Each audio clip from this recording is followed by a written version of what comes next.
그런 걸 왜 얘기를 해야 되는가? 하나님 나라를 왜 얘기해야 될 것인가? 우리 개그맨이라든가 무슨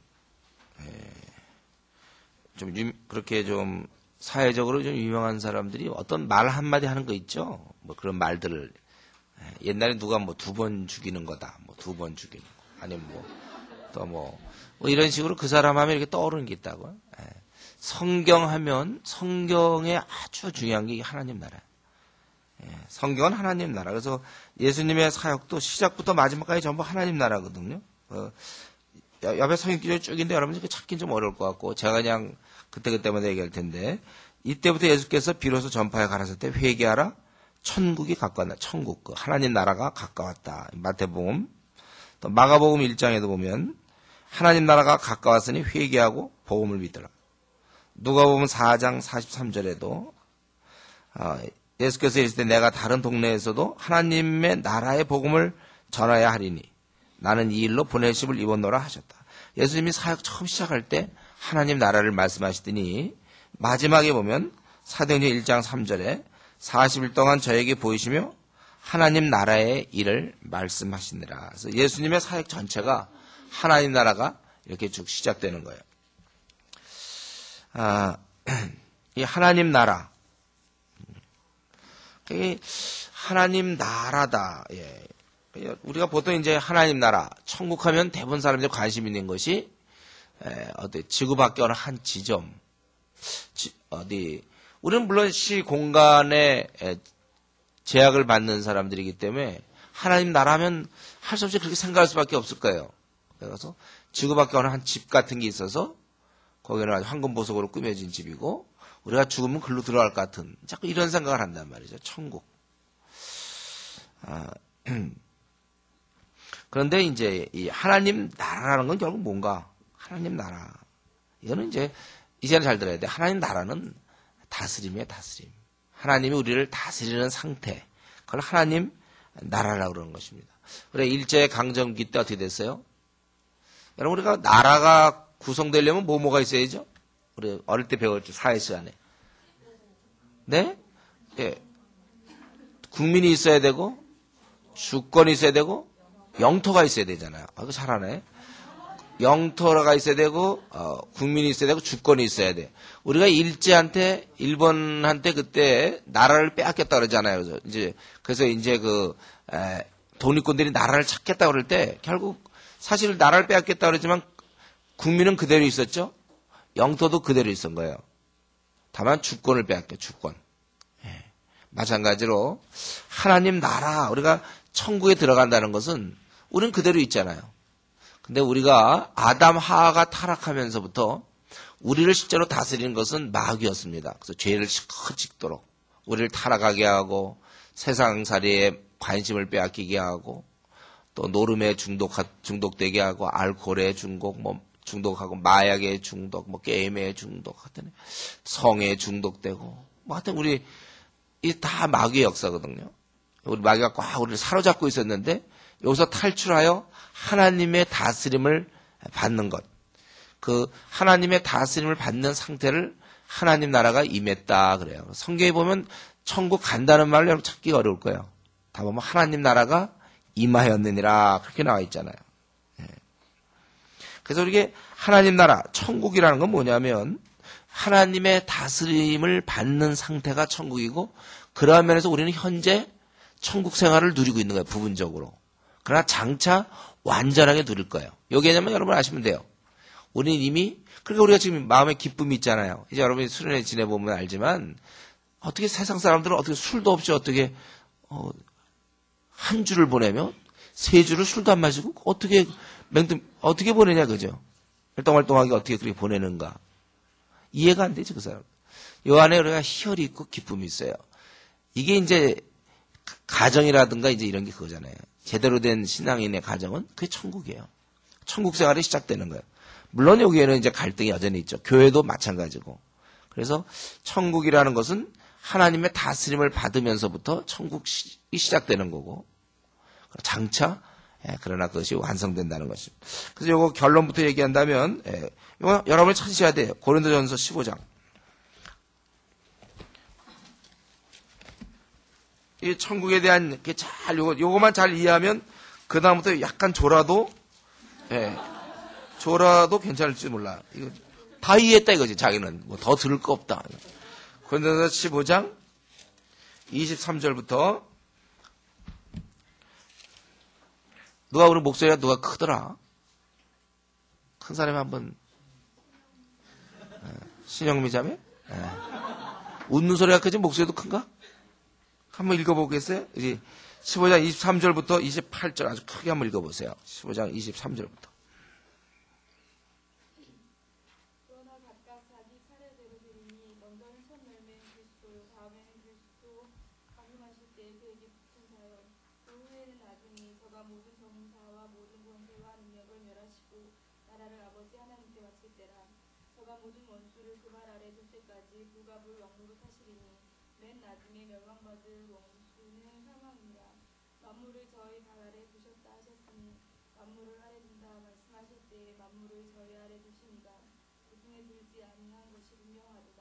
만물을 저에게 복종하게 하신 때에는 아들 자신도 그때 만물을 자기에게 복종케 하신 이에게 복종케 되리니 이는 하나님이 만유의 주로서 만유 안에 계시려 하시니라. 예, 아주 잘 읽어주셨습니다. 바로 그거죠. 예, 바로 그 내용이에요. 지금 이 내용이 그건데, 예, 여기 나와 있잖아요. 예, 각각 그 차례대로 된다. 우리가 이제 앞으로 죽은 다음에 어떻게 될 것인가.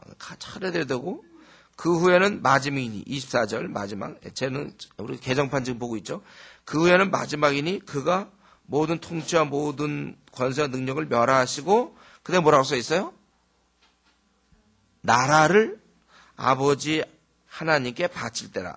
그러면 마지막에 이 나라를 바치니까 지금 현재는 어떻게 됩니까? 25절에 현재는 모든 원수를 그 발 아래 둘 때까지니까 맨 마지막 될 때까지는 불가불 어쩔 수 없이 반드시 지금은 왕노릇 하신다는 거야. 누가? 그리스도가 그렇게 한다는 거잖아. 예수님이 지금은 왕노릇 할 것이고 마지막 순간에는 그 나라를 아버지께 드린다는 거예요. 예? 그 얘기죠. 그래서 그 27절에 만물을 그의 발 아래 두셨다 하셨으니 만물을 아래 둔다 말씀하실 때 그 만물을 그의 아래 두시니까 그 중에 들지 않은 것은 분명하다. 분명히 만물 안에 들어있으면 안 되지. 만물 위에 있어서 만물을 한다는 거예요. 그리고 만물을 그에게 바로 하나님께 복종하실 때에는 어떻게 된다고요?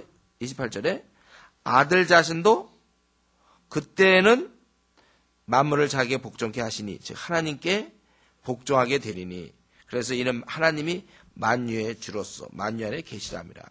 그래서 우리가 이걸 알아야 될 것은 지금 맨 마지막 순간에 모든 것이 하나님의 다스림을 받게 되고 그 전까지는 부득불 반드시 지금은 아들이 다스리고 있다. 그리스도의 나라다. 그래서 지금은 우리가 이렇게 하면 좋아요. 주님이 다스리기 때문에 그것도 천국이죠. 또 아버지가 다스리니까 천국이에요.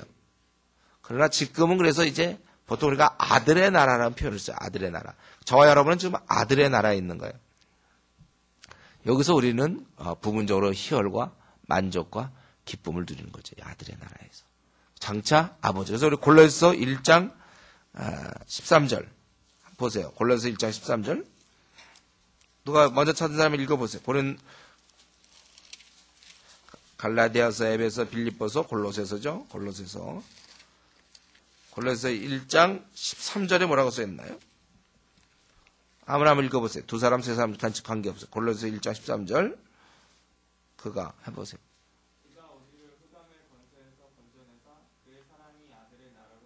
네, 잘 읽었죠? 그가 우리를 흑암의 권세에서 건져내사. 그러니까 우리가 일제시대 때 이렇게 당한 것처럼 건져내사 그의 뭐라고요? 사랑의 아들의 나라로 옮기셨으니 이렇게 돼 있다는 거예요. 그러니까 이제 여러분들이 그걸 그렇기 때문에 거기에 있는 것처럼 현재 임해야 된다는 거. already. 예, 현재 임했다는 거예요. 그러나 그러나 장차 임한 not yet. 아직 임하지 않았다.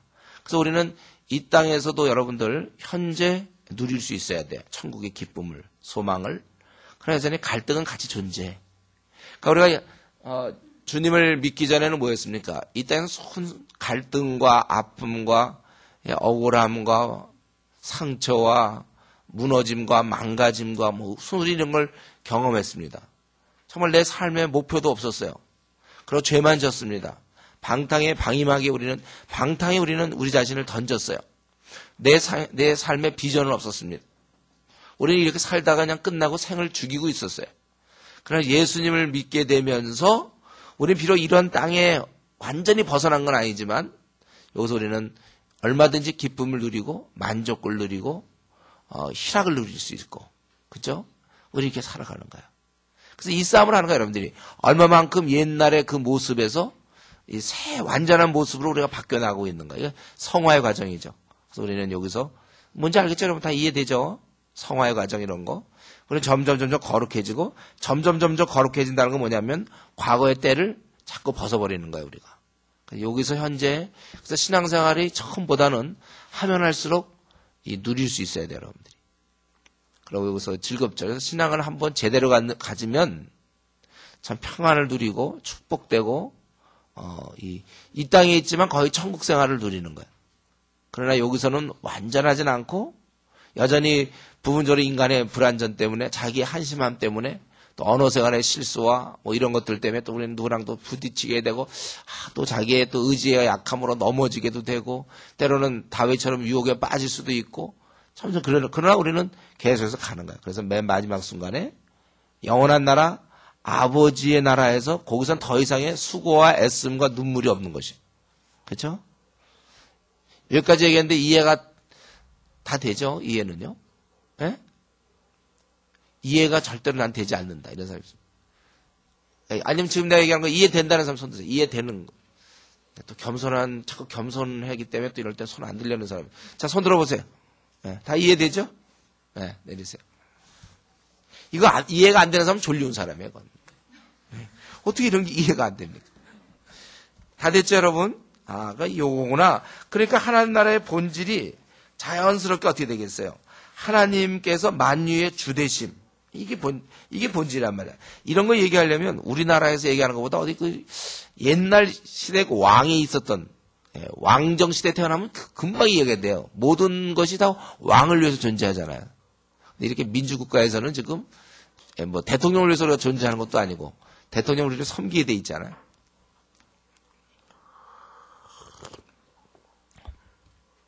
지금 뭐 웬 개소리가 이렇게 해요.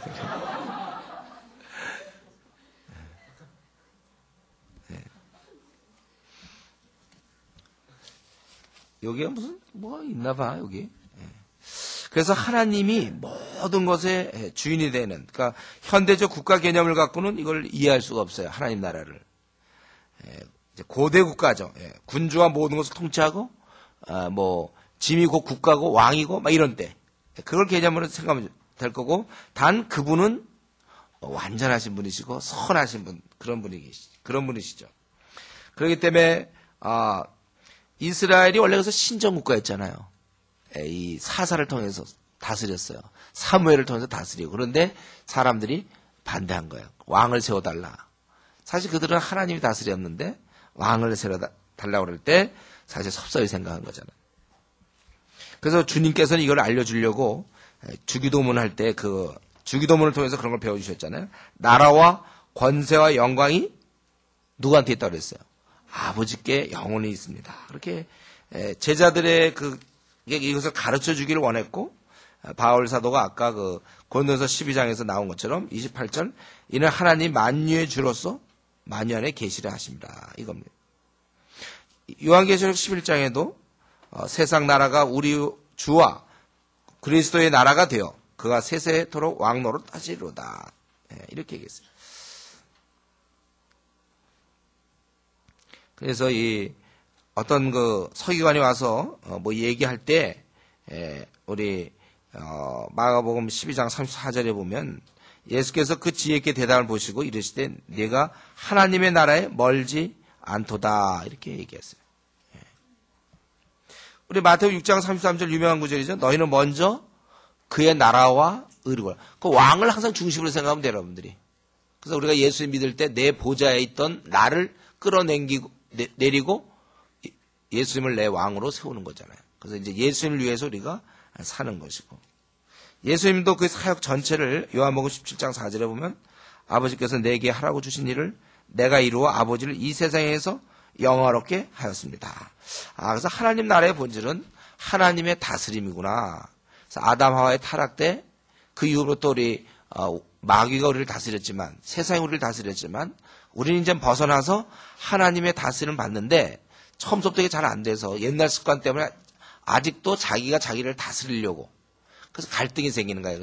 그래서 자기가 자기를 다스릴수록 우리는 신앙이 떨어지는 거고 미지근해지는 거고, 보통 자기가 다스린다는 말은 이제 욕심이 자기를 다스린다는 말을 해도 되고, 자기가 원하는 대로 산다는 말도 되는 거예요. 우리는 주님이 원하는 대로 사는 거라고 했죠. 자, 우리 에베소 2장에서 얘기했어요. 우리 내가 원하는 대로 사는데 왜 부모님 간섭이 많고 목사님 뭐 이렇게 잔소리가 많습니까? 내가 내 원하는 대로 사는데요. 그러니까 그렇게 내가 원하는 대로 사는 것, 그걸 죄라고 성경은 얘기한다고 그랬어요. 우리는 하나님의 다스림을 받으면서 사는 것이다. 네, 여기까지는 사실 여기까지만 여러분이 이해하면 그 다음엔 쉬워요. 네. 근데 여러분 다 이해됐죠? 네. 그러면은 이제 그 나라가 건설될 때는 어떻게 되며, 그 나라의 질서는 어떻게 되며, 그 나라의 상태는 어떤가? 이 세 가지를 얘기하고 이제 교회 얘기와 우리 하나님 나라에 들어감에 대해서 얘기하고 결론 얘기하면 되는 거예요. 그 나라가 이제 건설될 때는 능력으로 된다. 이제 여러분이 하나님 나라에 대한 책이 많이 있어요. 그래서 뭐 하나님 나라의 뭐 게알더스 보스가 쓴 책 같은 거, 또 리델 보스 뭐 이런 사람들이 쓴 책들, 하나님 나라에 대한 책들이 아마 시중에 많이 있으니까 한 권 아무거나 읽어도 될까요?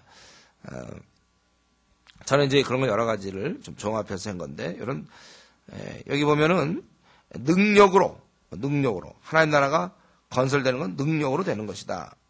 그래서 여기 출애굽기 15장에는 여호와를 왕으로 얘기하잖아요. 하나님 나라가 건설될 때는 마귀와 싸워야 되니까 능력으로 건설되는 것이다. 그래서 다니엘서 2장 45절에 보면 한 뜨인 돌이 세상 나라들을 상징하는 신상을 부서뜨리는 자잖아요. 이것은 하나님 나라의 능력을 얘기하는 것이고, 또 바울 사도가 얘기한 것처럼 저가 모든 원수를 그 발 아래 둘 때까지, 이렇게 얘기했어요. 발 아래 둘 때까지 승리하는 모습. 그래서 이 이적이라는 건요, 이적 자체를 우리가 흥미롭게 보면 안 되고, 이적 자체는 사탄의 나라가 파괴되는 그러한 관점에서 보는 것이고, 그렇기 때문에 우리나라보다는 무슨 저 악령에 쌓여 있는 막 그런 나라에 가면 이런 기사들이 많이 일어나요. 표적 기사. 제가 아는 우리 어떤 선교사님도 국내에서는 병자 한 명도 고쳐본 적이 없대요. 뭐 이런 이적이 한 번도 없었는데, 그 선교지에 나가서 막 거기 악령들이 많고 막 이제 이런 데 가서 사역을 하다 보니까 막 안진복에도 일으키고 막 별의별 일이 다 일어난대요.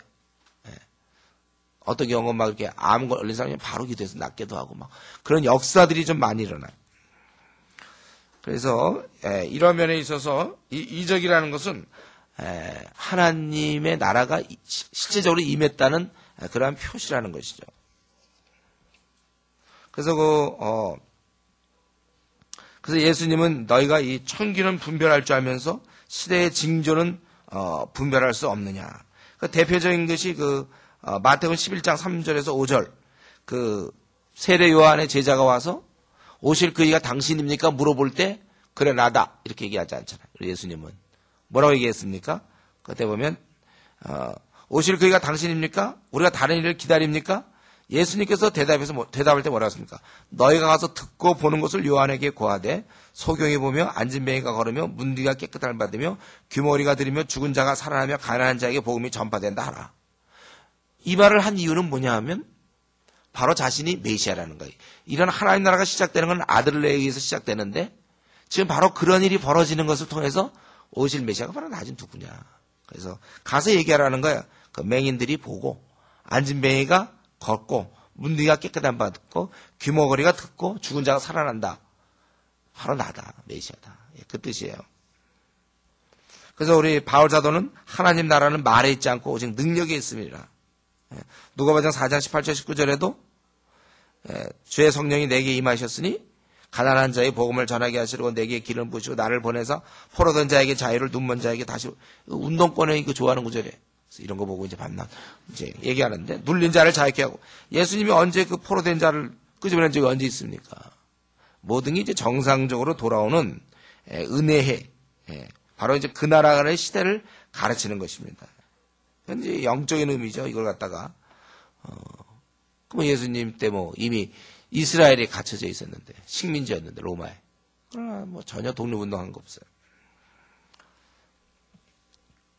그게 바로 이러한 그 나라의 그런 건설, 그것은 이적이 그리고 성령의 힘으로 되는 거야. 성령의 힘. 그래서 거기 일곱 명의 부인에 있을 때 어떻게 되는가 했을 때 너희가 성경도 하나님의 능력도 알지 못함으로 오해함이 아니냐. 마가복음 12장 24절에 그런 말씀이 있고 또 마태복음 12장 28절 잠깐 보세요. 마태복음 12장 28절은 또 중요한 구절이에요.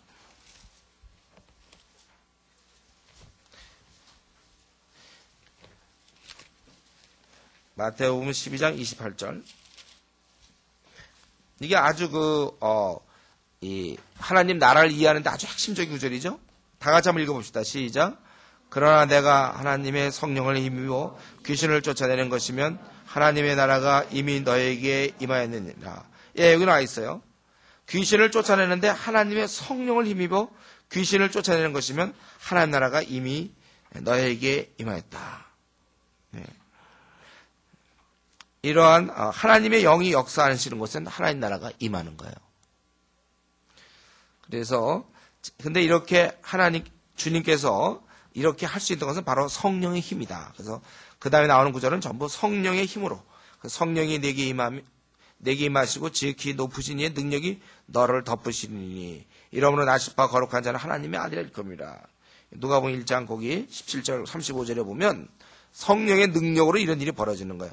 또 오직 성령이 너에게 임하시면 너희가 권능을 받고 예루살렘과 온유한 사마리아 땅까지 이르러 내 증인이 되리라. 사도행전 1장 8절도 그렇고 다 그 나라가 건설되기 위해서 성령의 힘이 있어야 돼요. 그러니까 여러분들이 성령 충만해야 우리가 주의를 할 수 있는 것입니다.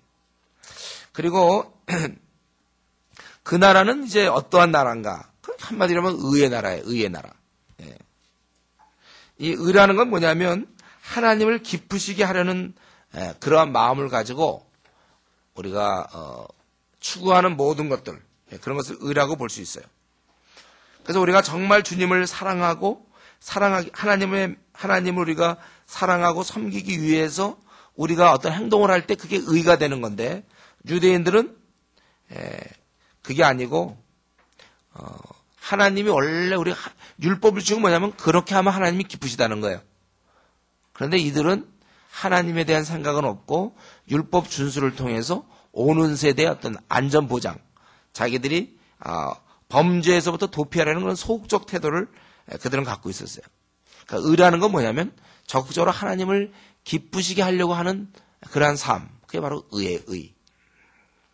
유대는 율법 준수로 이해했고 우리는 그렇게 하지 않는 것이죠. 우리가 하나님을 기쁜 마음으로 우리가 이렇게 추구하는 것.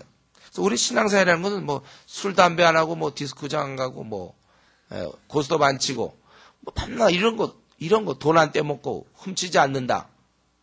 그런 게 신앙생활이 아니고 그래서 뭘 하냔 말이에요. 그래서 뭘 하고 있죠? 난 예배 빼먹지도 않고요. 예배 잘 드리고 PBS 꼬박 한 장 한 장씩 해오고 뭐 기도 1시간 이상 하고 뭐 그건 뭐냐 말이에요. 그것보다는 내가 어떻게 하나님을 나는 기쁘시게 하고 있는가 이런 거예요. 여러분 그래서 우리가 의롭게 살아야 되는 건 하나님을 기쁘시게 하려는 그러한 마음으로 우리가 살아가야 되는 것이고 이러한 면에서 거기 보면은 우리의 그래서 행동의 표준은 항상 하나님을 기쁘시게 하려는 그러한 자세로 그래서 우리가 남에게 대접받고자 하는데 너희도 남을 대접하라. 그래서 주님이 이렇게 가르치셨는데 하나에게 행동 표준이 되는 것이죠. 그리고 이 의는 우리가 하나님 앞에 이렇게 추구하게 되는 거예요. 이 의를. 그래서 구하라 그렇게 돼 있잖아요. 그래서 나의 관심사는 어떻게 하면 내가 하나님을 기쁘시게 할까. 이런 그런 마음을 늘 이렇게 우리가 갖고 있어야 되는 것입니다. 하나님을 어떻게 하면 내가 기쁘시게 할 수 있는 거죠. 그래서 그런 면에서 우리가 내가 점점 주를 기쁘시게 하다 보면 우리는 신의 성품에 참여하는 자가 되는 거예요. 우리 베드로 후서 1장 4절에 있는 것처럼 우리가 점점 그런 신의 성품에 점점 우리가 참여하게 되는 것입니다. 그리고 이 의를 우리가 행할 때 우리가 이렇게 하나님을 기쁘시게 하려고 할 때 하나님도 우리에게 보상을 해주세요. 그래서 이것이 어떤 천한 것이나 이런 것이 아니고 우리 그래서 주님도 히브리서 2장 2절에 보면 영광을 바라본다고 그랬어요. 우리는 하나님께 복을 받는데 그걸 갖다가 우리가 이렇게 좀 어떤 물질적인 복. 그래서 내가 이 땅에서 복음을 열심히 전하면 천국 가면은 무슨 뭐 면류관을 해서 거기 별들이 많이 붙는다. 내가 전도한 숫자만큼 부리고 전도하지 아니하면 뭐 천국 가면은 개똥 뭐라 그래요? 개똥 모자 쓴다 그랬나? 개털 모자라나? 그런 거 쓴다. 뭐 이제 그런 건 성경에도 없는 거예요. 여러분들이 왜 주님께 충성합니까? 상 받으려고 하십니까? 뭐 그럴 수 있겠어요. 그러나 상을 자꾸 무슨 이렇게 황금 보석 이런 개념이 아니고 결국 칭찬이죠. 착하고 충성된 종. 우리 그런. 그래서 우리가 열심히 주를 섬기는 게 막 금면류관 받을 생각하고 천국 가서 높은 자리 차지할 생각하는 사람들, 그건 굉장히 잘못된 거예요. 그래서 나중에 보면 장로들이 면류관을 벗어 던진다고 그랬잖아요. 내가 이렇게 열심을 낸 것도 주님이 하셨다. 오히려 성경에서는 보면 보상이 감각적인 게 아니라 높고 영적인 것이죠. 마음이 청결한 자는 하나님을 보는 거예요. 보상이. 의에 줄이고 목마른 자는 배부를 것이고 화평케 하는 자는 하나님의 아들이라고 이렇게 얘기하는 것입니다. 이걸 자꾸 유대인들은 상업적 관계로 내가 이렇게 해드렸으니까 이런 식으로 축복을 받아야 된다. 그러나 우리 주님께서는 너희가 아무리 그렇게 해도 그걸 가지고 우리가 요구할 권리가 없는 것입니다. 우리는 그래서 무익한 종, 누가복음 17장 10절에 있는 것처럼 이와 같이 너희도 명령을 받은 것을 다 행한 후에 이르기를 우리는 무익한 종이라 우리가 하야 할 일을 한 것뿐이라 할지니라. 그래서 우리가 하나님 앞에서 우리가 의를 하나님을 기쁘시게 하는 기쁘시게 하는 삶을 살아갈 때 보상이 있지만 우리는 그런 보상을 저급한 걸로 생각하면 안 되고 하나님이 우리 인정해 주시고 칭찬해 주고 이런 거죠. 천국에 모든 걸 다 있는데 거기서 우리가 무슨 금이 무슨 소용이 있고 은이 무슨 소용이 있습니까? 면류관이 무슨 소용이 있습니까? 그리고 우리는 항상 무익한 종이라 우리가 하야 할 일을 한 것뿐이나 할지니라 이런 자세로. 그래서 뭐 내가 뭐 주님을 위해서 꽤 봉사했는데 뭐 주님을 위해서 내가 뭐 중고등부도 열심히 하고 그랬는데 뭐 난 뭐 그렇게 시집도 못 갔다. 뭐 이런. 내가 고등학교 때 고3 때 열심히 공부했는데 뭐 나 대학 떨어졌다 뭐 이러죠. 벌써 이 사람 머릿속에는 자꾸 이렇게 보상. 내가 대학 시절에 정말 열심히 교회에 진짜 봉사했는데 취직이 지금 몇 년째 안 되고 있다. 당연하죠. 왜냐하면 자기가 공부 안 했으면 취직 못 하는 거예요. 그러니까 교회 열심히 봉사하면서 틈틈이 공부를 해야죠. 교회 봉사가 이 공부를 대체시켜주는, 교회 봉사 열심히 하면 영어회화가 막 토익 실력이 올라가는, 이건 굉장히 미신이죠. 이런 거는 아주 기복신앙. 그러니까 내가 이렇게 했기 때문에 하나님이 이렇게 해주셔야 된다. 이런 생각은 우리가 가지면 안 돼요.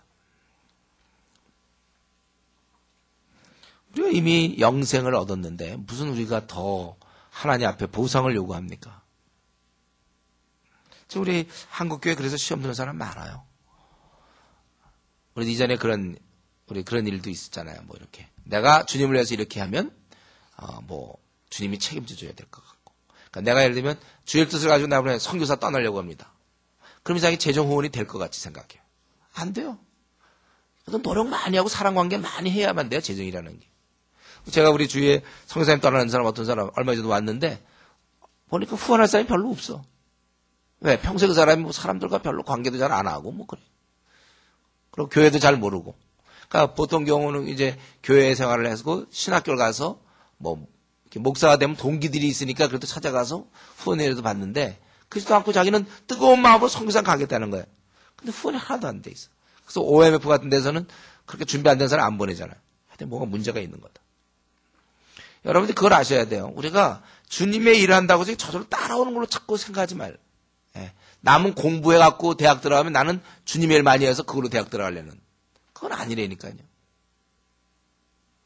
제가 우리 목회자 되려는 사람들도 우리 많이 목회자를 돼보겠다. 그럴 때 제가 들어보면 그거 아니에요, 이 사람이. 사실 목회자 된다는 건 공부를 많이 해야 되거든. 예. 맨날. 근데 그런 게 아니야. 그럴 때는, 그럼 저절로 내가 뭐 뜨겁다고 해서 여러분, 지금 한국교회 보면, 이 강단에 보면 이 뜨거운 사람들, 그런 사람들이 자꾸 이 목회를 하기 때문에 문제. 성경을 잘 모르면서. 우리 같이 비배서 꾸준히 하고 이런 사람들은 괜찮겠는데, 그러니까 우리 기도원 같은데 그거 아니에요. 막 기도 많이 한다고 그러고 막 그러는데 성경 꽝이야. 이게 기도 많이 한다고 성경이 저절로 압니까? 우리 이렇게 피배서 열심히 해서 아는데, 기도원에 있는 분들 보니까 성경을 하나도 모르고 기도만 그저 하니까, 그래서 혹시 능력은 나올 수 있어요. 병자도 좀 고치고 뭐 방언도 좀 할 수 있는지 모르겠는데, 그러니까 그 사람들이 뭐 얘기를 하면 엉터리로 얘기하는 거야. 기도원 많이 다닌 사람들이 무슨 성경을 너무 모르니까 그다음부터 엉터리 얘기해, 엉터리 얘기들. 그래서 뭐 이렇게 할 땐 이렇게 해야 되고 뭐 너희가 뭐 그 대표적인 그런 거잖아. 뭐 너희가 무슨 뭐 뚫을 뚫어야 된다. 뭐 그럴 때는 뭐 방언을 해야 되고 아주 이런 말들이 성경 어디 있어요 그런 게. 무슨 성경 이게 우리 최근에 이제 그런 것들 특별히 저 학생 선교 단체 몇 군데가 학생 선교 단체 절반 이상이 될지도 모르겠는데 대부분 지금 기도원의 영향을 많이 받았어요. 이 영적으로 껴있지 않다 보니까 뜨겁긴 하거든. 뜨거운 사람들은 기도원 영파랑 통하거든. 그러니까 이제 기도원의 가르침이 막 들어와 버렸어요. 예.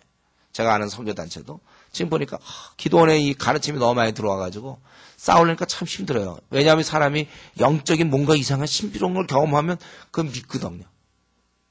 예. 그거 안 되는 거예요. 암만 그래봐야 소용없어. 성경을 성경대로 믿어야죠. 우리가 이런 의미에서 좀 잘 알아야 돼요. 우리가 하나님을 우리가 섬긴다는 거는 그분을 오히려 왕으로 섬겨야지. 내가 하나님 믿고 열심히 내가 이렇게 뭐 대학 시절에 봉사를 많이 했는데 왜 나는 취직이 안 됩니까? 이게 여러분 왕한테 대하는 태도입니까? 네, 왕한테 그렇게 얘기하나요? 내가 봉사 많이 했는데 왜 얘기했냐? 이런 식으로 되는 거 아니거든. 네. 내가 이렇게 예수 믿는데 이럴 수가 있습니까? 이런 거. 믿는 건 누가 좋으라고 믿는 거예요? 자기가 구원받을 믿으면서. 그러니까 우리가 마음속에 항상 내가 무익한 종이구나. 내가 아무리 일을 많이 해도 나는 무익한 종이지 이걸 가지고 내가 요구할 권리가 없다. 나는 죽도록 충성할 자구나. 은혜를 크게 입은 자로서. 우리가 그렇게 마음을 가져야 되는 거예요. 그리고 그 나라는 근데 그 나라의 그 상태 이거는 굉장히 그 축복의 상태죠. 축복의 상태. 그래서 우리가 아까 얘기했지만 우리가 하나님 나라의 백성이 되면 이 땅에서 우리는 이 축복을 누릴 수 있어요. 그래서 이 축복을 우리가 이 아들의 나라부터 시작해서 아버지의 나라에서 완벽해질 그 축복 그런 거에 대해서 참으로 우리가 행복을 누릴 수 있다는 것입니다. 그래서 우리 보면 그 하나님의 우리의 영광을 위해서 산다. 이런 말도 이게 사실 같은 말이에요. 내가 예를 들면 뭐 마라톤에서 우승을 해서 뭐 이 영광을 조우에게 돌린다 그럴 때 그럼 조우한테 갖고 자기는 아무것도 아닙니까? 영광을 돌린다. 연결되어 있다는 거예요. 하나님과 우리는 함께 자녀의 관계예요. 그래서 그분과 함께 그래서 하나님의 왕권을 소유한 자는 모든 걸 소유한 것입니다. 그래서 먼저 너희가 그의 나라와 그의 의를 구하는 것이고 바로 그것은 이 축복의 상태인데 누가복음 12장 32절에 보면 적은 무리여 무서워 말라 너희 아버지께서 그 나라를 너에게 주시기를 기뻐하셨다. 또 예수님도 그 상태가 너무나 좋기 때문에 어떤 혼인잔치를 베푼 임금과 같다고 그렇게 말씀했어요. 마태복음 22장 2절에 보면 혼인잔치 아주 그 좋은 거예요. 그래서 그 나라를 측량할 수가 없어서 성경에 보면 감추인 보와 진주로 얘기를 하고 있죠. 그렇기 때문에 모든 소유를 팔아서 그걸 사라 그렇게 돼 있어요. 마태복음 13장 44절부터 46절에 보면 천국 마치 밭에 감추인 보와 같으니 사람이 이를 발견한 후 숨겨두고 기뻐하여 돌아가서 자기 소유를 다 팔아 밭을 샀느니라. 또 천국 마치 좋은 진주를 구하는 장사와 같으니 극히 값진 진주 하나를 만남에 가서 자기의 소유를 다 팔아 그 진주를 샀느니라. 이렇게 돼 있어요. 그래서 천국의 이 기쁨을 아는 사람들은 여기에 사실 어떻게 보면 올인하게 돼 있는 것이죠. 그래서 때때로 그런 사람들이 있잖아요. 자기는 무슨 교수였는데 교수를 그만두고 신학을 하고 선교사가 된다. 예, 그런 얘기 좀 들었나요? 자기 뭔데? 장관인데 그걸 그만두고 이제 목사가 선교사가 되기로 했다. 야, 굉장한 희생이다. 여러분, 그게 희생입니까? 선교사는 제가 보기에 욕심쟁인 것 같아요, 오히려. 그게 무슨 희생이에요, 그게? 자기가 좋은 거, 가장 귀한 일을 하는데 그것이 무슨 희생입니까? 내가 예를 들면 흙덩어리를 하나 손에 쥐었는데 이걸 버리고 금덩어리를 쥐었어요. 이야, 그럴 때 얘기할 때 내가 흙덩어리를 과감히 버렸다.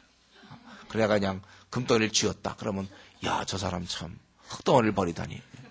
여러분, 무슨 장관, 교수, 제가 얘기하는 것은 이분적으로 생각하는 게 아니고, 어떤 사람은 그걸 그만두고, 저 사람이 법학 박사였는데, 그걸 그만두고 신학교 들어왔다.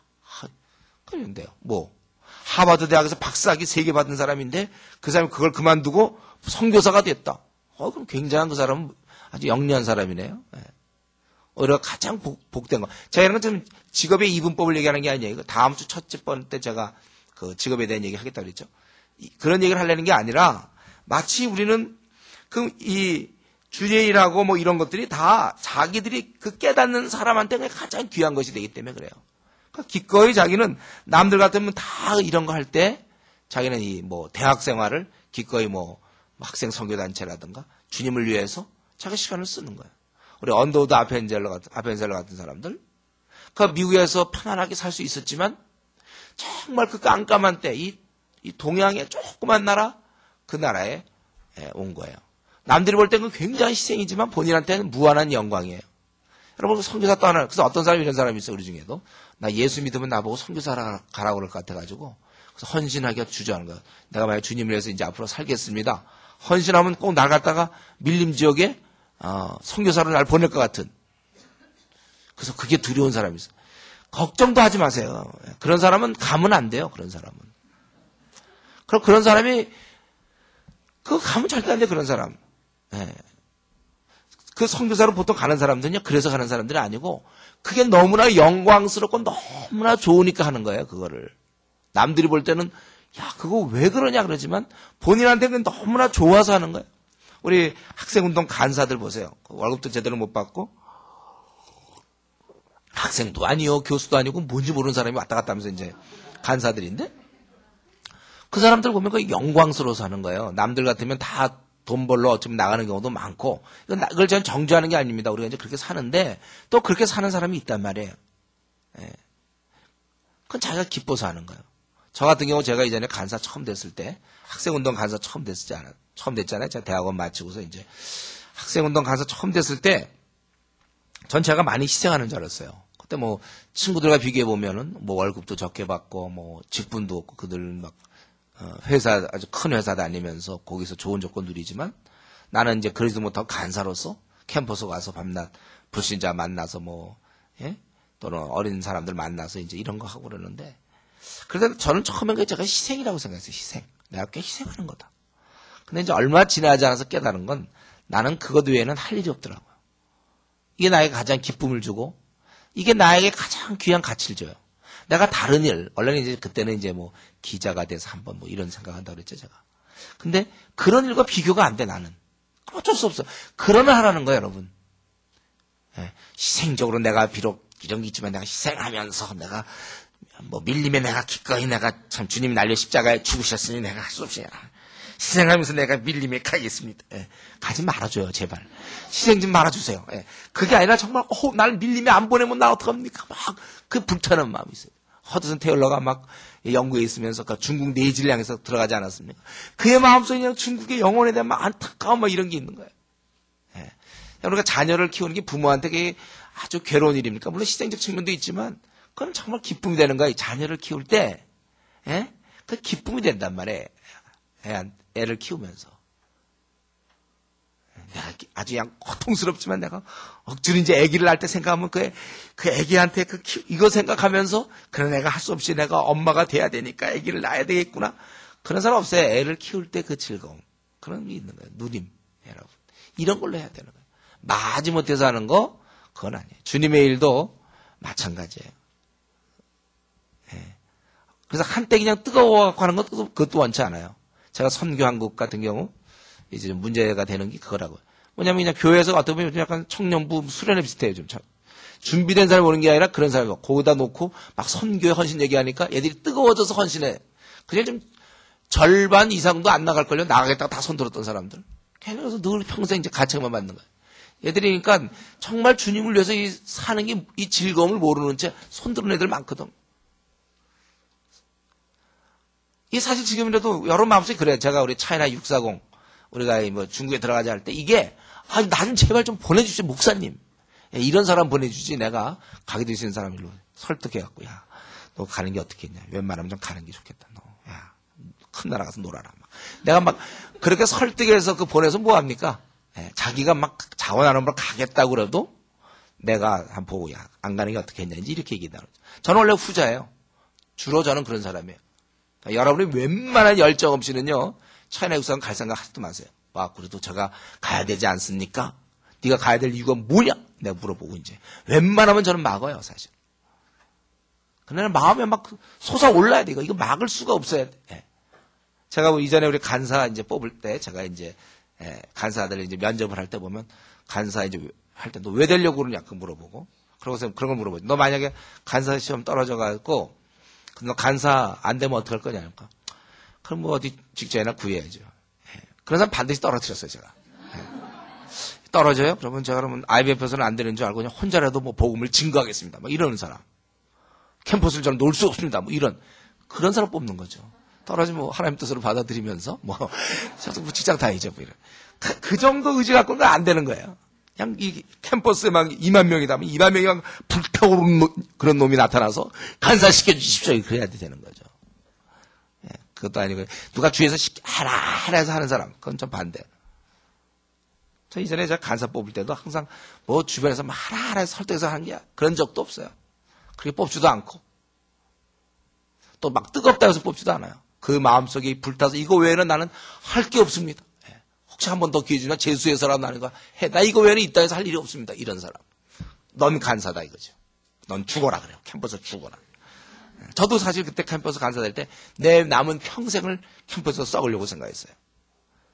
이제 여러분 하나님 인도는 그런 거예요. 그렇게 쭉 오다가 상황에서 여러 가지가 되면서 자연스럽게 내가 여기서는 이제 더 이상 할 게 없다는 걸 알게 됐어요. 내가 이제 거의 IBF 같은 데서 이제 최고 시니어가 되면서 후배들이 많이 크고 일자리가 그래서 사실 그때 내가 이제 2년간 이제 영국 가면서 생각을 하고 그래서 나는 교회를 목회해야 되겠다. 그렇게 자연스럽게 그렇게 되더라고요. 그래서 우리가 하나님 인도라는 건 한 번 딱 됐다고 그게 끝까지 인도가 아니고 그때 또 가서 하나님이 뭐 큰 건 바꾸지 않겠지만 하나님께서 이렇게 이끌어준단 말이에요. 그래서 우리가 하나 가지고 끝까지 인도를 얘기하면 안 돼요. 그 형태는 좀 다를 수 있어요. 그러니까 이제 그런 면은 상담이 좀 필요한 거고요. 어쨌든 뭐 장관직을 버리고 뭐 선교사 떠났다. 뭐 당연하네. 뭐 그렇구나. 그렇죠. 뭐 그냥 어차피 섬기는 거 아닙니까? 장관도 국민 섬기는 거고 선교사도 섬기는 건데 자기는 이젠 직접적인 그런 영적인 막 영혼 구원 뭐 이런 쪽으로 하겠다. 물론 장관 되면서도 물론 장관으로서 국가에 봉사하고 그리고 남은 시간 또 영혼을 구원하고 뭐 그랬는지 모르겠어요. 그렇지만 그게 좀 양에 안 차 자기는 뭐 일주일에 1시간 2시간 장관이 너무 바빠갖고 2시간 전도하고 막 이런 게 양에 안 차서 나는 평생을 해야 되겠다. 모든 시간을 다 들여서 하겠다. 그럼 뭐 할 수 있는 거예요. 물론 이건 잘 손익계산서를 해야죠. 어쨌든 그래서 여러분들이 우리가 주님을 섬긴다고 그럴 때 이게 아주 막 기뻐서 섬기는 거예요, 여러분들. 예.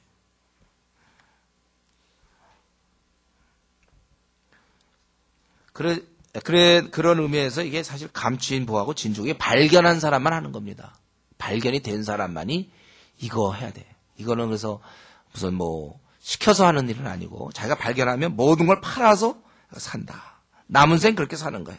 그래서 언더우드 같은 사람 내가 물어보진 않았지만 인터뷰해봤으면 보나마나 그걸 거예요. 왜 미국 같은 데를 두고 뭐 때문에 이렇게 힘든 나라에 옵니까 하면 이거 외에는 자기는 살 방법이 없다는 거죠. 아마 인터뷰해봤으면 분명히 그랬을 건데 그거 안 해봐서 그래 제가. 예, 분명해 그거. 예, 딴 건 뭐 시시한데 뭐 만족이 안 되는데 어떻게 해요 그럼요. 사람이 자기가 하고 싶은 일 하는 거 아니에요? 우리 어떤 데 가끔 보면 무슨 의사인데 그만두고 뭐 연극인 됐다 뭐 이런 거 있잖아요. 원래 연극이라는 게 그렇거든. 미치면 그게 재밌는 걸 어떻게 해. 좋은데. 예. 요즘 이제 그런 걸 좀 인정하는 분위기지만 예, 그렇게 할 수 있단 말이에요. 자기가 좋아서 해야 되는 거야, 이건. 이거 말고는 할 게 없어. 이거 말고는 내가 할 게 없구나. 저도 이제 그때 깨닫고, 나는 이거 어떻게 이 땅에는 간사라는 직업이 있는지 참 감사하다. 그 일에 참 내가 늦게 태어난 걸 잘했구나. 간사라는 직업이 있다는. 흥미진진하거나 대학생 사이에 들어가서 막 그냥 이거 되게 재밌어요, 이거요. 예. 오히려 그렇지 않은 사람이 부럽죠. 저 안 됐죠, 오히려.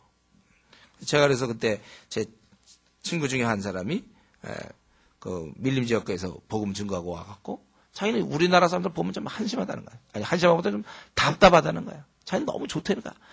좋대 거기서. 예, 그 밀림에서 복음 전하는 게 그렇게 좋다고 그러더라고요. 그러니까 좋으니까 그거 하는 거야. 예, 이 나라가 워낙 그 복된 거고 측량할 수가 없어서 감주인 보와 값진 진주라고 얘기하고 바로 그러한 자들은 복받은 자다. 그래서 그러나 너희 눈은 봄으로 너희 귀는 들음으로 복이 있도다. 내가 진실 너희에게 이르노니 많은 선지자 의인이 너희 보는 것을 보고자 해도 보지 못했고 너희 듣는 것을 듣고자 해도 듣지 못하였느라. 마태복음 13장 10절 17절에 있는 것처럼 우리가 이렇게 아주 복받은 우리 그 마태복음 25장 34절에도 이랬죠. 예수님께서도 내 아버지께 복받을 자들이여 나와 창세로부터 너희를 위하여 예비된 나라를 상속하라. 복받은 자라고 얘기하고 있고 또 너희가 지금 이거 보고 있는 거 메시아 이후로 시작된 메시아가 이 땅에 오심으로 시작된 그 메시아의 나라를 경험하는 우리들은 정말 복 있는 자라는 거예요. 많은 선지자 의인들이 정말 보기를 원하고 듣기를 바라던 바로 그것. 저는 가끔 그런 생각할 때 내가 만약 옛날 예수님 태어났을 때 나도 그때 태어나서 제자가 됐다든가 아니면 사도가 되면 얼마나 좋을까. 그러나 사실은 우리가 지금 이렇게 살아가는 거 이거 엄청난 축복이라는 거예요. 그래서 이것은 소극적 의미에서 물론 죄 용서예요. 우리는 죄 용서함 받아요. 에레미야 31장 34절에 있는 것처럼 내가 그들의 죄악을 사하고 다시는 죄를 기억지 아니하리라. 죄를 기억하지 않는 그런 우리 죄 용서를 받고 또 마태복음 18장 23절에 보면 우리가 이러므로 천국은 그 종들과 회개하려 하던 어떤 인구 같으니 우리가 빚을 갖다가 탕감받는 그런 소극적 의미에서 축복이에요. 죄 용서받는 것도 축복이지만 적극적으로는 우리가 희열과 만족이 있다는 거예요. 그 나라는. 그래서 마태복음 11장 28절 29절에 있는 것처럼 수고하고 무거운 짐진 자들아 다 내게로 오라. 내가 너희를 쉬게 하리라. 나는 마음이 온유하고 겸손히 나의 멍에를 베고 내게 배우라. 그러면 너희 마음이 쉼을 얻으리니. 여러분 우리가 이 하나님 나라의 복을 누릴 때 이러한 참으로 이런 쉼, 안식 우리가 이걸 누릴 수 있어요. 수고하고 무거운 짐진 자들이 우리 인생에 우리 삶 자체가 이게 참 고통 아닙니까?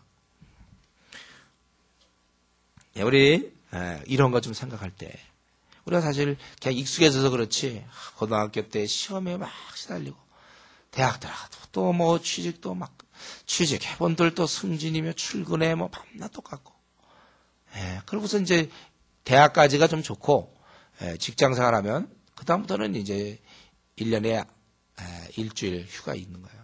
대학 시절에는 방학도 있고 뭐 이런 거 있지만 또 대학 시절에는 자기가 원하면 좀 빼먹을 수도 있잖아요. 수업. 그러나 그렇지 못해. 또 휴학도 할 수 있고. 직장에는 그렇게 못하고 이제 그다음부터는 평생 가족을 먹여 살려고 남자들은 또 여성들은 또 자녀 키우며 살아야 되고 그러다 보면 또 자녀의 또 똑같은 문제 고등학생이면 자기도 고등학생 되는 거고 그렇게 되는 거야 쭉. 우리 인생이 그렇게 지나가 있어요. 수고하고 무거운 짐질 또 살면서 사람들과의 상처 또 돈을 잘 벌면 좋지만 또 못 벌기도 하고 어떤 때는 또 이렇게 어려움도 겪고 교통사고도 당하고 인생 자체는 수고하고 무거운 것입니다. 이게 낙원이 아니라 실낙원이기 때문에 그래요. 그래서 우리 인생의 곤고함을 우리는 맛보게 되는데 내 원하는 대로 되지 않을 경우가 너무 많아요. 되는 것보다 되지 않는 경우가 훨씬 많죠. 그런데 이제 너희 마음이 쉼을 얻으리라. 그래서 우리는 비록 이러한 나그네 길을 가더라도 우리는 쉼을 누리는 거예요. 때로는 우리는 결혼 문제로 인해서 막 또 힘들어할 수도 있고 직장 문제 또 이런 시험 문제 여러 가지로 그래도 우리는 항상 쉼을 얻어 이상하게.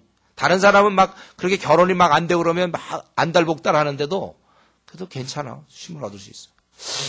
대학 떨어져서 막 그러는데도 괜찮아. 또 직장에 바로 안 돼도 괜찮아. 이 땅에서 혹시 교통사고를 당해도 괜찮아요. 마음의 평안과 기쁨 이걸 누리면서 우리는 살아가는 거예요. 이게 원래 신앙인이에요. 우리 마가복음 5장 33절에 예수께서 얘기하시는 말씀하시죠. 따라 내 믿음이 너를 구원하였으니 평안히 가라. 평안히 가라. 또 누가복음 7장 50절에도 예수께서 여자에게 이르시되 내 믿음이 너를 구원하였으니 평안히 가라. 예, 평안. 바로 그런 것입니다. 그래서 이것을 그냥 제일 쉬운 말로는 누가복음 15장 32절에 이 집을 떠난 아들이 다시 아버지 집으로 돌아오는 거. 굉장한 축복 아닙니까? 더 이상의 이제 먹고 살 걱정 안 하고 또 그런 고통과 죄로부터의 타락, 방탕한 생활 다 정리하는 거예요. 그래서 내 아들은 죽었다가 다시 살아났으면 내가 잃었다가 다시 얻었노라.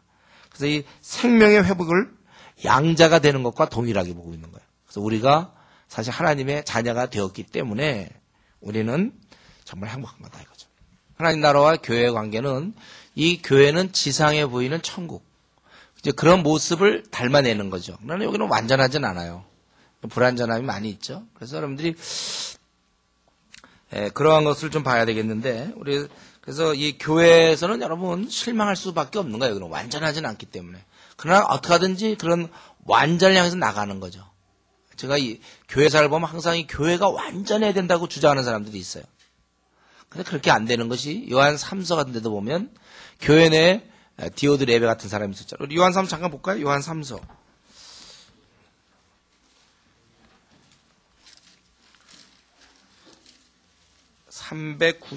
제가 갖고 있는 거는 395쪽인데 제 성경책은 요한 3서를 보면 요한 3서 거기 9절에 보면 내가 두어 자를 교회에 썼으나 그들 중에 으뜸되기를 좋아하는 디오드 레베가 우리를 맞아들이지 아니하니. 이거 지금 요한 장로가 쓴 거거든요. 사도 요한이. 그러면 내가 가면 그 행한 일을 잊지 아니하리라.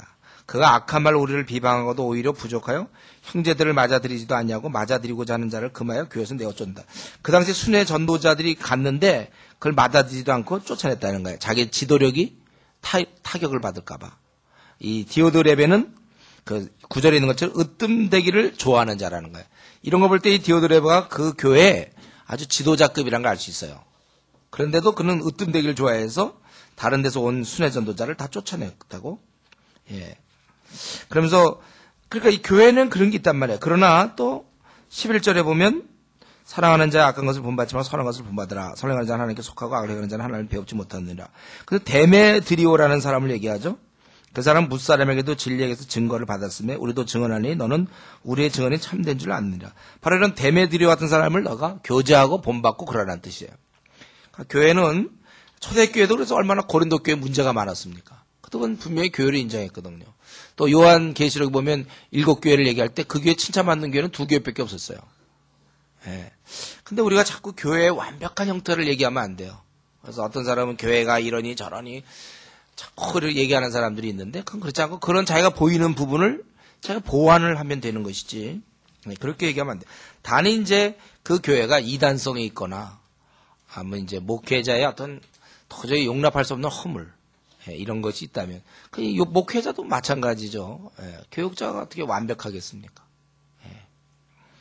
자기도 완벽하지 않으면서 다 그건 노력하는 거예요. 우리는. 그러니까 이제 허물을 용서하는 이제 그런 걸 우리가 많이 배워야만 그 공동체가 아주 편안해지는 것이고. 자, 여기 보면은 이제 그 교회라는 것은 우리 눈에 보이는 천국이 바로 교회예요. 마태복음 16장 18절에 보면 우리 베드로에게 너는 베드로라 내가 이 반석 위에 내 교회를 세우리니 음부의 권세가 이기지 못하리라. 그런 신앙 고백 위에 이 교회를 세우겠다. 주님이 세우신 게 교회죠. 그래서 그런 경우 심지어 이런 권세가 있었어요. 만일 그들의 말도 듣지 않거든 교회 말하고 교회 말도 듣지 않거든 이방인과 세리같이 여기라. 그래서 교회는 이런 어떤 치리권을 갖고 있는 거예요. 교회라는 거예요. 그런 권세가 있어요. 그리고 이 교회는요 전혀 다른 질서를 갖고 있어요. 세상에 지배하는 원리와 꼭 세상에서 이렇게 안 살면 안 되는데 교회는 반대 원리를 갖고 있단 말이죠.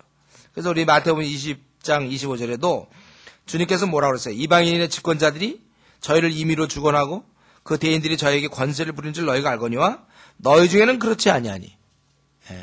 너희 중에 누구든지 크고자 하는 자는 너희를 섬기는 자 되고, 교회는 섬기는 자만이 있어야 되는. 또 누구든지 첫째가 되고자 하면 무사람의 끝이 되며 무사람을 섬기는 자가 되어야 된다. 우리 마태복음 9장 35절에. 세상과 아주 다른 질서죠. 섬기는 자가 중요해요. 교회에서는 섬기는 자. 그리고 그 교회는 주님이 다스리는 거예요. 그래서 진실로 너에게, 우리 그 마태복음 16장 28절 이거 한번 보겠습니다. 마태복음 16장 28절. 어떤 사람이 성경 찾는 거 귀찮아하는 사람도 있어요? 누가 찾으면 가만히 앉아서 듣길 바라는 사람이 있습니까? 자기가 찾을 때 도움이 되는 거예요. 여기 보면은 진실로 너에게 이르니 여기 서 있는 사람 중에 죽기 전에 인자가 그 왕권을 가지고 오는 것을 볼 자도 있느니라 이렇게 돼 있어요. 여기 보면은 왕권을 가지고 오는 것을 볼 자도 있다고 그랬잖아요. 교회 탄생을 얘기하는 거예요. 그 다음에 이제 변형되는 모습으로 어떤 사람이 이걸 얘기하는 사람이 있는데, 제가 보기엔 흐름상 이것이 아니고, 왕권을 가지고 오는 것을 볼 자가 있다고 그랬잖아요. 바로 앞절에 27절에도 인자가 아버지 영광으로 그 천사와 함께 오리니 그때 각 사람이 행한 대로 갚으리라. 진실로 너에게 이르노니 여기 서 있는 사람 중에 죽기 전에 인자가 그 왕권을 가지고 오는 것을 볼 자도 있느니라. 주님이 떠나시는 후에 드디어 교회의 탄생, 가견적으로 보여지는 하나님 나라, 그것을 얘기하고, 그것이 마가복음 9장 1절이나 누가복음 9장 27절 다 마찬가지예요. 그렇게 얘기하고 있다는 것입니다. 주님이 다스리는 게 바로 교회예요. 그러나 이제후로는 인자가 그 권능의 우편에 앉아 있으리라. 누가복음 22장 69절에 보면 그 말이 있어요. 그 나라와 그 나라의 힘과 그 나라의 생활이 결국은 이 교회를 통해서, 눈에 보이는 교회를 통해서 표현되는 거. 우리 그래서 교회들은 이것을 드러낼 수 있어야 돼요. 자, 그리고 이제 하나님 나라에, 그러면 우리가 천국 얘기를 했습니다. 우리가 마귀의 어둠 가운데 속해져 있다가, 그때는 우리는 세상 나라에 속해 있었고, 이제 우리는 거듭나면서 이제 하나님 나라에 들어가는 거잖아요. 그래서 이 하나님 나라, 그 하나님 나라를 지금 쭉 설명했는데, 이 시간에 우리가 하나님 나라에 우리는 어떻게 들어가는가를 한번 살펴보겠습니다. 우리가 하나님 나라에 들어갈 때 보면 회개하고 주 예수를 믿으라 이렇게 돼 있잖아요. 회개하고 믿으라고 있어요. 회개와 신앙. 우리 마태복음 4장 17절에 보면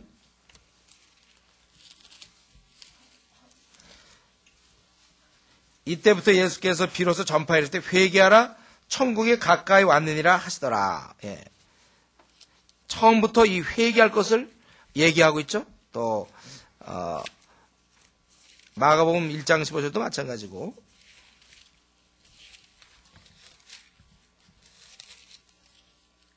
이르시되 때가 찼고 하나님 나라가 가까웠으니 회개하고 복음을 믿으라. 성경 전체를 보면 회개와 믿음이에요. 회개와 믿음. 그거는 어쩔 수 없어요. 그 나라의 속성상, 그 나라의 왕은 누구라고 그랬어요? 하나님이라고 그랬죠. 그래서 그 나라는 의의 나라거든요. 거룩한 나라고. 그러니까 그 나라의 백성이 되려면 의로워야 돼요. 그래서 회개할 수밖에 없는 거예요. 그리고 우리가 신앙을 가져야 되는가? 신앙이라는 게 뭐냐면 하나님 말씀에 내가 신뢰를 두는 거거든. 그러니까 왕이 통치할 때 신하들은 왕의 말씀에 복종해야 되거든. 그래서 그 나라에 들어가려면 네가 그럴 각오가 돼 있어야 돼. 네가 만약 그리스도인이 되기를 원하느냐? 그렇다면 이제부터는 그분의 말을 따를 준비가 돼 있어야 돼. 이게 보통 우리가 얘기하는 헌신이죠. 그래야 이제는 순종하겠다. 지금까지는 내가 원하는 대로 살았지만 이후부터는 그분의 원하는 대로 살겠다. 그렇게 하겠느냐? 그래서 결단이에요. 내가 그렇게 하겠습니다. 근데 우리 지금 한국교회는 제가 로마서 6장에서 얘기했지만 예수님 믿는 거 따로 있고 헌신하는 거 따로 있다니까요. 이게 되게 이상한 거예요. 그 나라에 들어가면 그때부터는 순종을 해야 되는데, 들어는 가겠는데요. 제가 그 나라는 들어가겠지만 아직까지는 제가 좀 어느 정도 좀 놀다가 때가 되면 그때 내가 순종하겠습니다. 이건 아직까지 그 나라에 들어가지 못한 사람이에요. 그러니까 저는 그런 사람의 경우 좀 놀다가 때가 되면 나는 하나님께 순종하겠다. 하나님께 헌신이 그거 아닙니까? 내가 하나님께 전폭적으로 내 자신을 맡겨서 그분의 인도함을 따르겠다 그거거든요. 근데 이제 우리 한국교회는 믿다가 어느 순간 돼서 무슨 암 같은 걸린 다음에 나면 그때부터 남은 생을 주께 드립니다. 막 이런 얘기 한단 말이죠. 이게 아니라 예수님 믿을 때 드리는 거예요. 내가 예수 믿을 때 지금까지는 내가 죄 가운데 지냈습니다. 이걸 깨끗이 회개하는 거예요. 그리고 그 나라에 들어가면 어떻게 돼요? 그 나라 들어가기 전까지는 내가 원하는 대로 살았지만 그 나라에 딱 들어가면 그 나라는 질서가 바뀌어요. 여러분 우리가 로마에 가면 로마법을 지켜야 되는 거잖아요. 우리가 만약에 미국으로 만약에 이민을 해서 귀화를 했으면 그 다음에 미국 법에 따라야 돼요. 거기서 자꾸 한국 법에 따지면 안 돼요. 우리 한국에 저희 미국 시민권 얻어놓고서는 이제 걸렸어요. 교통이든 우리 한국에서 이렇게 안 하는데요. 네. 소용없어요, 그때는. 그때부터 이미 따를 준비가 돼 있어야지. 나도 한국적으로 좀 살다가 앞으로 때가 되면 나도 어쩌든 괜히 미국이 사랑스럽고 이러면 내가 그때부터는 미국 법에 따르겠다. 그 시민의 자격이 없는 거예요. 그래서 우리 지금 한국교회 예수님 믿긴 믿는데 때가 되면 나도 이제 좀 놀다가 때가 되면 이제 헌신해야죠. 이런 사람은 아직 가짜입니다. 아직 거듭나지 않은 사람이고 진정으로 거듭났다는 사람은 뭐냐면 내 생을 다 주님께 드린다는 거예요. 내 생을 다. 제가 한번 얘기했죠. IBF 같은데 그런 선교단체 보면 거기 찰스 시비형 같은 사람 그래서 한 달 동안 고민해. 케임브리지 대학 들어가가지고 한 달 동안 자기가 이 부활에 참여할 조건이 있는가, 자격이 되는가 안 되는가. 거기 이제 게시판에 나왔거든. 이제 부활 성찬식을 한다고. 자기가 과연 참여할 수 있을까 없을까. 원래 보통 기독교 집안에서 쭉 자랐거든요. 그때 처음으로 대학생 돼서 고민하는 거야, 자기가. 내가 참여할 수 있느냐 없느냐. 그러다가 그때 그가 진짜 복음을 처음 깨달았어요. 그가 20년 동안 복음에 대한 얘기를 들었지만 그때 처음 깨달은 거야. 예수님 나의 죄 때문에 죽으셨고 그리고 우리는 이제 그 죄를 주님께 다 드리고 그리고 내 생은 이제 주님을 따르는 거구나. 그게 기독교라는 것을 깨닫고 그때 그가 그렇게 결단을 하잖아요. 그래서 그때 나는 내 모든 죄를 주님께 맡겼다. 이제 주님으로부터 나를 끊을 자는 아무도 없고 다 이렇게 되고 그때부터 이제 그 남은 생을 주를 위해 사는 거예요. 원래 믿는다는 건 뭐냐면 남은 생은 주를 위해 살겠다는 결단이에요. 결혼을 한다는 건 뭐예요? 내가 이 한 여자의 남편으로서 내가 살겠다지. 제가 유황비등에도 그거 썼죠. 네. 내가 일단 결혼해놓고 차츰 내가 남편이 될지 안 될지를 한번 심각하게 진지하게 한번 고민해보자. 그럼 왜 결혼했어요? 그건 이미 결혼하기 전에 결단하는 거예요. 믿기 전에. 내가 믿는다는 것은 이제 예수 그리스도 나의 생의 주인으로 나는 주님만 쫓아다니겠다. 내 남은 생 주님 가지십시오예요. 여러분들이. 예수님 믿는다는 것은 내 생을 가지십시오. 나는 이 땅에서 죽었습니다. 이제 나를 마음껏 쓰십시오. 바로 그렇게 되는 거예요. 의에 우리가 병기가 되는 거죠. 무기가 되는 거. 성경의 명확한 원리인데 그래서 회개하고 믿어. 근데 그 당시 사람들은 쉬웠을 거야. 이 당시 사람들은. 왜냐하면 예수 믿으면 죽는 거거든. 막 벌써 이미 죽음까지도 죽을 수 있다 정도 각오하고 그리스도인이 되는 거예요. 근데 우리는 그게 아니고 좀 풍성한 삶이 있으니까 좀 믿어라. 좀 믿어. 응? 그래서 믿어주는 거죠. 그러고 나서는 여전히 내가 믿어줬지 내가. 예. 예수 믿으면서 큰 소리 치는 거예요. 내가 믿어준 사람이야 내가. 짠. 예. 풍성한 삶이 있다고 그랬으니까 좋아. 믿어주자. 예.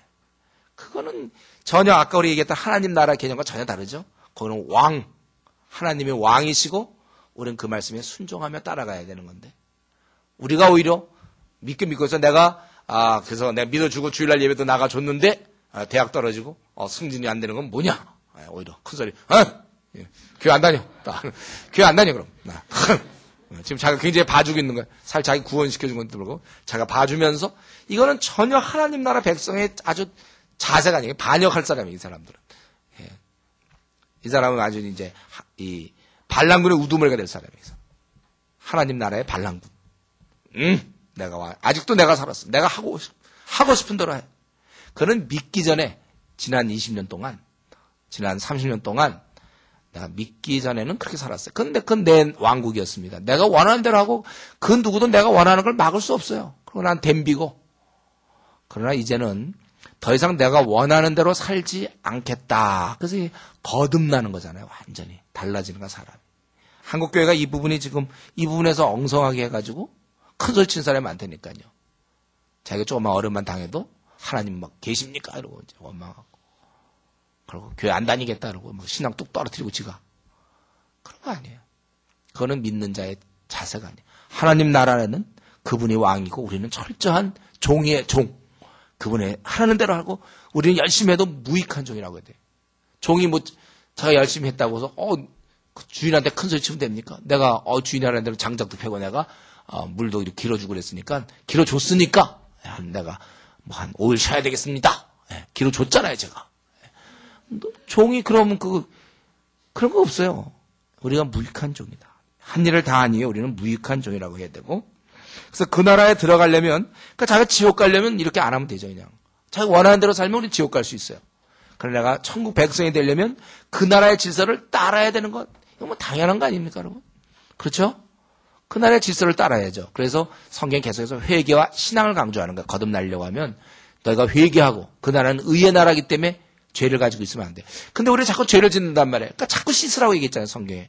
목욕한 자는 발을 씻으라고 그랬어요. 우리가 자꾸 죄를 씻어야 되고, 여러분 수련회 와서도 자기의 좀 그동안에 지은 죄들을 자꾸 씻어야 돼요. 깨끗해야 돼요. 하나님 나라의 표준에 다시 좀 들어가고, 그리고 우리가 확실한 헌신. 이제 내 삶은 내 것이 아닙니다. 주의 것입니다. 이게 이제 우리 로드십이죠. 이 부분이 안 되니까 뭐 주일날 뭐 늦잠 자서 뭐 예배를 빼먹었습니다. 예. 늦잠 자고 자기가 늦잠 자고 싶어 자는 거죠. 하나님 앞에 그게 옳은 태도입니까? 모든 우리가 이제 그런 식으로 생각하는 거죠. 예. 자기가 그냥 하고 싶은 대로 사는 거. 그게 아니라 이제 시간이며 시간의 통제를 받아야 되는 거예요. 그분 앞에. 내가 이렇게 시간 쓰면 되는가? 시간을 조정해야 되고. 밤늦게까지 내가 이렇게 조정하고. 또 내 돈도 조정하는 거예요. 내가 그냥 나만 위해서 그동안 내가 이런 돈을 뭐 내가 이제 보통 여러분 회사 나가면 이제 뭐 150만 원, 200만 원 받는다면 그 돈을 그동안 내가 하고 싶대로 썼어, 그동안. 주님과 의논하면서 써야 돼. 주님, 내가 여기 돈을 이런 데 지출하는 걸 주님이 어떻게 보실까요? 늘 그런 건, 우리가 내 마음 그리스도의 집이라는 책 같은 데 보면 나오죠. 그런 거 의논하는 거야, 항상. 돈을 내가 이렇게 써도 될까요? 예, 이렇게. 그래서 주를 위해서 우리가 돈을 쓰고. 항상, 이제 그런 거를 여러분들이, 그 나라에서는, 그래서 회개와 믿음, 신앙이,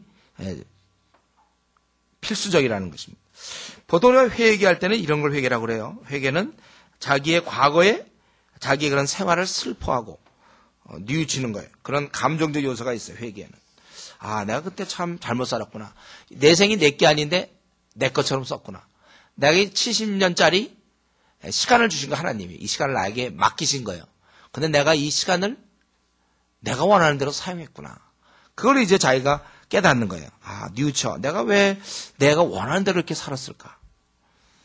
그 다음에 자기가 모든 것을 버리려고 하는 그러한 지적 태도가 있어요. 아, 내가 잘못되고 버려. 그리고 이제는 인생의 방향을 바꾸겠다.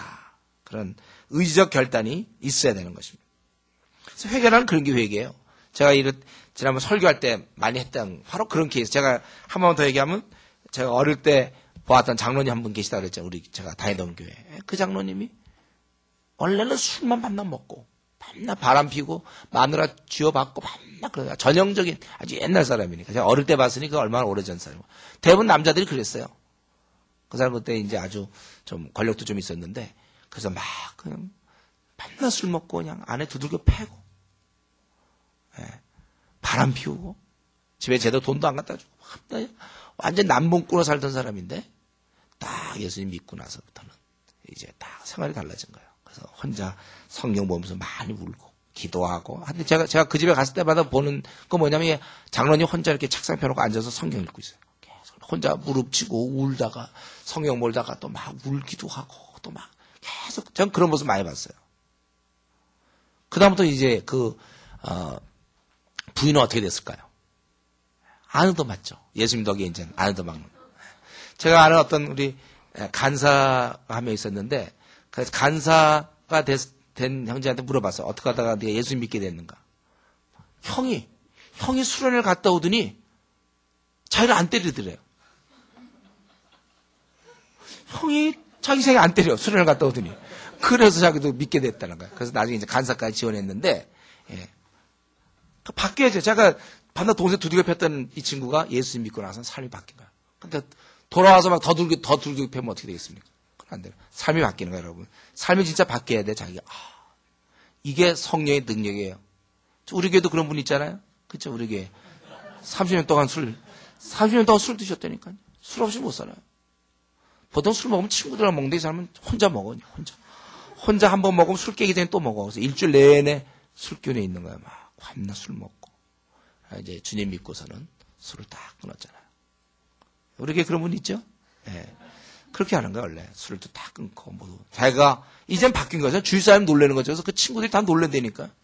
이거 어떻게 이런 일이 벌어지느냐. 딴 사람 몰라도, 딴 사람 혹시 몰라도 이 사람은 절대로 술을 끊을 사람이 아니라고 생각했는데, 술을 딱 끊었잖아요. 30년 동안 술 먹었어요. 20대부터 시작해서 계속 술 먹은 사람. 그러다가 그 사람이 드디어 변화돼가지고, 좀 착실하게 예배 시간 같은 거 지각도 안 하죠. 그분 딱 앉아서. 정말 바뀌었어요. 전 정말 그분을 볼 때마다, 야, 참, 이런 게 복음의 능력이란 말이에요. 완전히 사람이 바뀌는 거예요. 왜? 자기가 지정이 모둠에서 바뀌어버렸거든. 내가 예수님 믿고 나서는 이제부터 여러분 남은 생들, 그동안에 내가 20년, 30년 어떻게 살아왔는지 모르지만 완전히 그래서 그 나라의 백성이 되기 시작하는 거예요. 지금까지는 이 땅의 백성이었기 때문에 방탕하게 살아야 돼. 특징이, 그 방탕하게 사는 게 특징이라고 그랬죠? 이 땅에 있는 동안에. 우리 지금 여러분들 가운데는 이제 대학생에 예수 믿는 사람 많죠?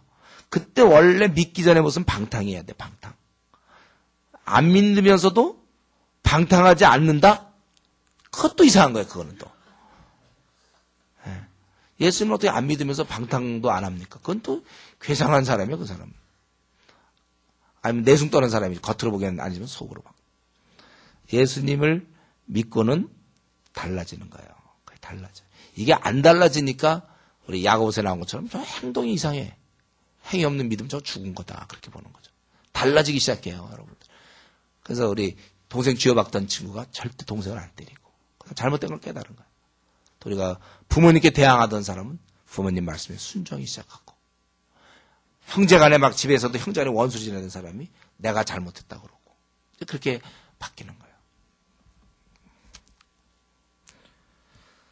제가 알던 그 사람도 자기가 방탕할 때 자기 아버지와도 막 거의 의절하다시피 하고 자기 가족들과도 그랬는데 예수 믿고 나서는 다 찾아가서 자기가 잘못했다고 다 양처럼 바뀐 거예요.